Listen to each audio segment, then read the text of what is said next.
Welcome to principle number 19.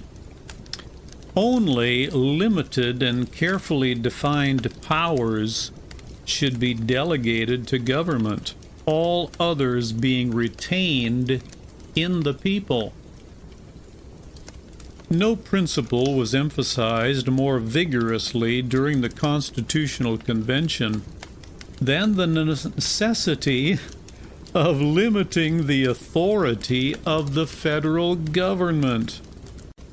Not only was this to be done by carefully defining the powers delegated to the government, but the founders were determined to bind down its administrators with legal chains codified in the Constitution.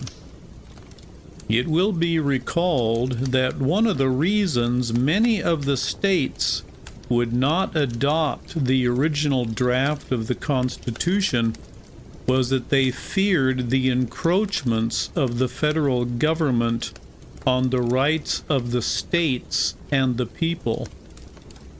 The first 10 amendments were therefore added to include the ancient unalienable rights of Anglo-Saxon freemen, so there would be no question as to the strictly limited authority the people were conferring on their central government.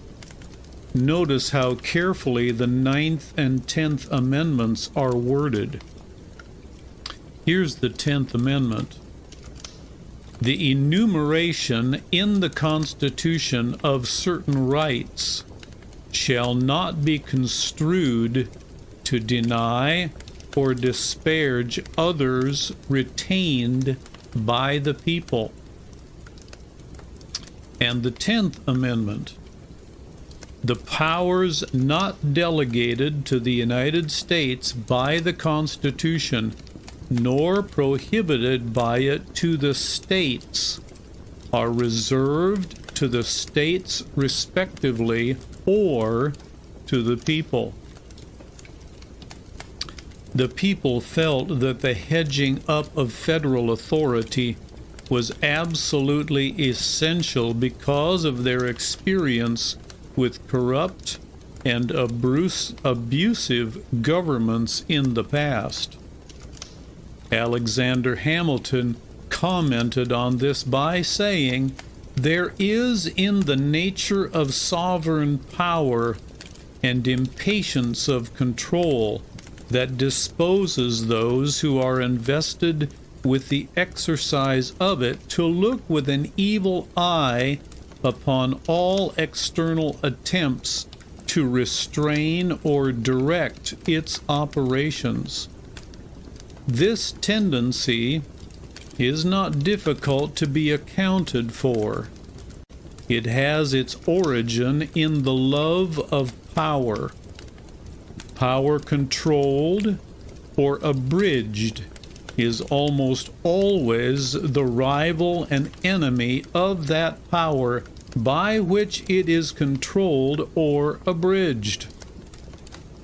This simple proposition will teach us how little reason there is to expect that the persons entrusted with the administration of the affairs of the particular members of a confederacy, the federal government, will at all times be ready with perfect good humor and an unbiased regard to the public weal to execute the resolutions or decrees of the general authority.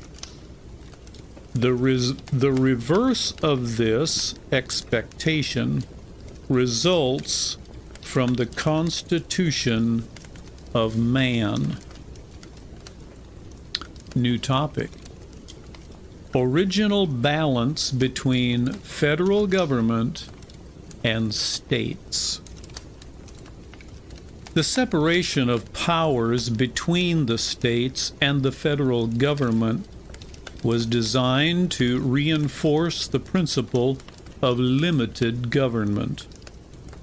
The federal government was supreme in all matters relating to its responsibility, but it was specifically restricted from invading the independence and sovereign authority reserved to the states. The founders felt that unless this principle or dual sovereignty was carefully perpetuated, the healthy independence of each would deteriorate, and eventually one or the other would become totally dominant. If the federal government became dominant, it would mean the end of local self-government and the security of the individual. On the other hand, if the states became dominant, the federal government would become so weak that the structure of the nation would begin to fractionalize and disintegrate into smaller units. Alexander Hamilton emphasized these views of the founders when he wrote and said this: "This balance between the national and state governments ought to be dwelt on with particular attention, as it is of the utmost importance. It forms a double security to the people. If one encroaches on their rights, they will find a powerful protection in the other. Indeed, they will both be prevented from overpassing their constitutional limits by certain rivalship which will ever subsist between them." New topic: where power rivals power. The founders felt that by having a wholesome balance between the federal and state governments, the people would have recourse to one or the other in case of usurpation or abuse by either.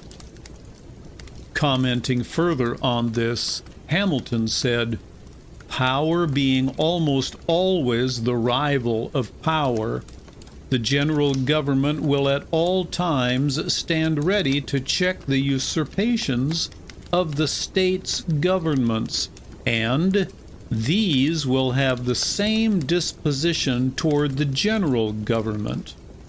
The people, by throwing themselves into either scale, will infallibly make it preponderate. If their rights are invaded by either, they can make use of the other as the instrument of redress." New idea: why the founders would have frowned on the 17th Amendment. But would the states be able to protect themselves from the might of the federal government if the Congress began legislating against state rights? Originally, the states could protect themselves because U.S. senators were appointed by the state legislatures, and the Senate could veto any legislation by the House of Representatives which they considered a threat to the rights of the individual states. Unfortunately, the protection of states' rights by this means was completely wiped out by the passage of the 17th Amendment in 1913. That amendment provided that senators would thenceforth be elected by popular ballot rather than appointed by the state legislators. This meant the states as sovereign commonwealths had lost their representation on the federal level, and their senators would be subject to the same popular pressures during an election campaign as those which confront the members of the House of Representatives. Since that time, there has been no veto power which the states could exercise against the Congress in those cases where a federal statute was deemed in violation of states' rights. The senators, who used to be beholden to their state legislatures for their conduct in Washington, are now beholden to the popular electorate.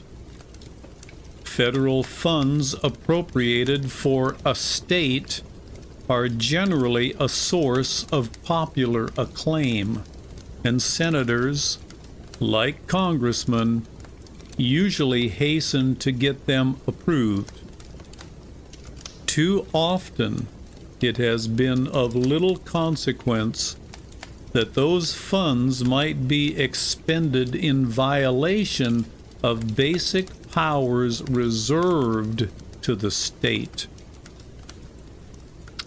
Sometime in the not-too-distant future, the people may want to take another look at the present trend and consider the advantages of returning to the founders' policy of having state legislatures in the United States Senate. It might give us another generation of senators like Daniel Webster, John Calhoun, and Henry Clay. And that might be something worth looking at. Well, that is the end of principle number 19.